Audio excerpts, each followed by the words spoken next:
আমাদের প্রভু এক নবীর উম্মত, জীবন বিধানে ওই শিবানী কোরআন। জোরে বলতে কেনা? তবে কেন এক নও হে মুসলমান, এক হও করিয়া আহ্বান। আমাদের প্রভু এক নবীর উম্মত, জীবন বিধানে ওই শিবান। বাইতুল্লাহ এক, মদিনা শরীফ এক, উহুদ পাহাড় এক, বদরের মাঠ এক। বাইতুল্লাহ এক, মদিনা শরীফ এক, উহুদ পাহাড় এক, বদরের মাঠ এক। একটাই তো জীবন, মরণ তো একটাই, একই সাথে মিলে মিশে একাই প্রাণ। আমাদের প্রভু এক নবীর উম্মত, জীবন বিধানে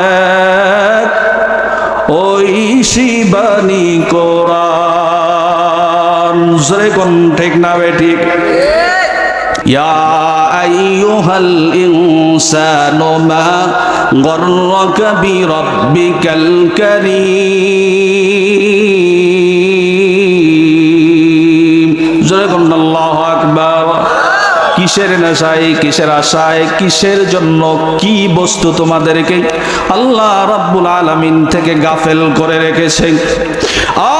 দুনিয়ার মুসলমান, জমিনের নিচেও আমি আল্লাহর বিধান চলে, জমিনের ভিতরেও সমস্ত মাখলুক আমি আল্লাহর বিধান পালন করে, আর আকাশের ভিতরেও আমি আল্লাহর বিধান চলে। জোরে বলেন, কার বিধান চলে?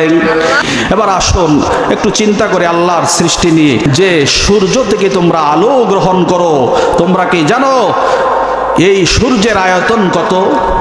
এই সূর্যটা হলো পৃথিবীর চাইতে 13 লক্ষ গুণ বড়।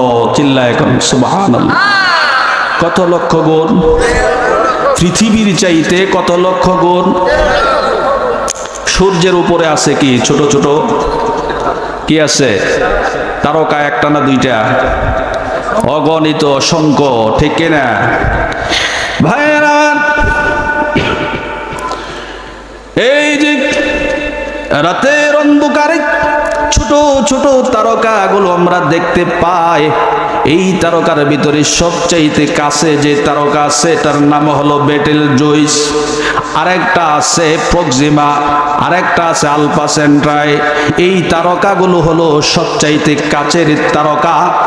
আর বলা হয়েছে বেটেলজুইস সবচাইতে কাছের যে তারকাটা আছে, এই তারকার আয়তন হলো ওই সূর্যের চাইতেও 33 কোটি গুণ বড়। জোরে কন না সুবহানাল্লাহ। আর একটু জোরে কন সুবহানাল্লাহ।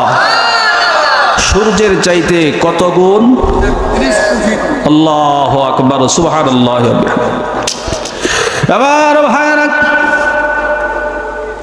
এরকম একটি নয়, দুটি নয়, 1 লক্ষ, 2 লক্ষ নয়, 1 কোটি, 2 কোটি নয়, 1 মিলিয়ন, 2 মিলিয়ন নয়, 1 বিলিয়ন, 2 বিলিয়ন নয়, 500 বিলিয়ন তারকার সমন্বয়ে আমার আল্লাহ রাব্বুল আলামিন এক একটা গ্যালাক্সি তৈরি করেছেন।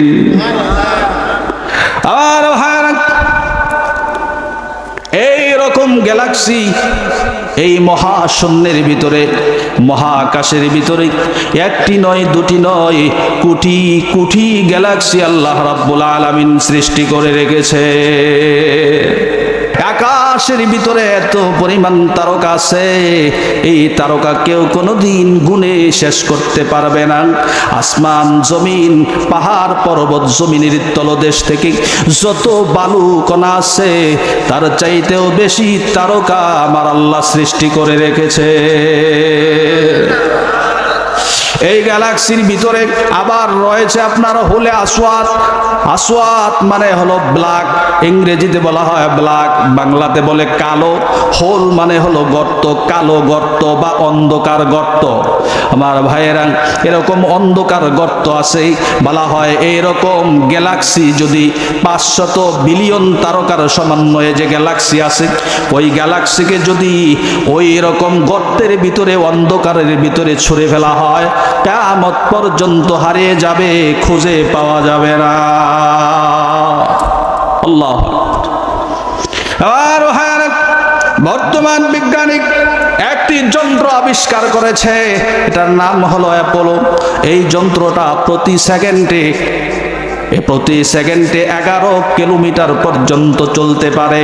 প্রতি মিনিটে তার গতি বেগ হলো 660 কিলোমিটার, আর প্রতি ঘন্টাতে চলে 39,000 কিলোমিটার। আর বলা হয়েছে এই বিজ্ঞানিকের এই যন্ত্রের সাহায্যে সব চাইতে কাছের যে তারকা আছে, ওই তারকার ভিতরে যদি কোনো মানুষ যেতে চায় তাহলে তার সময় লেগে যাবে 1,15,000 বছর। এই হলো আমার রবের সৃষ্টি। আল্লাহ রাব্বুল আলামিন বলেন, বান্দারে আমারে চিনতে চাও, আমাকে জানতে চাও, তাহলে আমার সৃষ্টি নিয়ে চিন্তা করো। কি নিয়া? আল্লাহ বলেন, স্রষ্টাকে নিয়ে চিন্তা করো না, কিছুই পাইবা না। তুমি সৃষ্টি নিয়ে চিন্তা করো, তোমার স্রষ্টাকে পেয়ে যাইবা। চিল্লায় বলেন না সুবহানাল্লাহ। এই আলোচনা শুধু মহাকাশের আলোচনা, আসমানের দিকে তো এখনো যাওয়াই। আমার ভাইয়েরা, আমার বন্ধুগণ, এরপর হলো প্রথম আসমান। এই প্রথম আসমানের পরে ঠিক এরকম মহাশূন্য রয়েছে। এরপরে রয়েছে দ্বিতীয় আসমান। আল্লাহর পয়গাম্বর বলেছেন, দ্বিতীয় আসমান প্রথম আসমান দ্বিতীয় আসমানের তুলনায় এরকম মরু প্রান্তরে যদি একটি আংটি ছেড়ে দেওয়া হয়, বিশাল মরুভূমিতে আংটিটা যেরকম, প্রথম আসমান দ্বিতীয় আসমানের কাছে ঠিক সেই রকম। এরপরে তৃতীয় আসমান, তারপরে রয়েছে চতুর্থ আসমান, তারপরে রয়েছে পঞ্চম আসমান, তারপরে ষষ্ঠ আসমান। ষষ্ঠ আসমানের উপরে রয়েছে একটি গাছ, ওই গাছটার নাম হলো সিদরাতুল মুনতাহা। বুঝে থাকলে একটু বলেন না সুবহানাল্লাহ। পরে রয়েছে সপ্তম আকাশ, আবার সপ্তম আকাশের উপরে রয়েছে বিশাল সমুদ্র, মহাসমুদ্র। চিৎকার দিয়ে বলেন সুবহানাল্লাহ। এই সমুদ্রের উপরে রয়েছে লৌহে মাহফুজ, আরশে আজিম।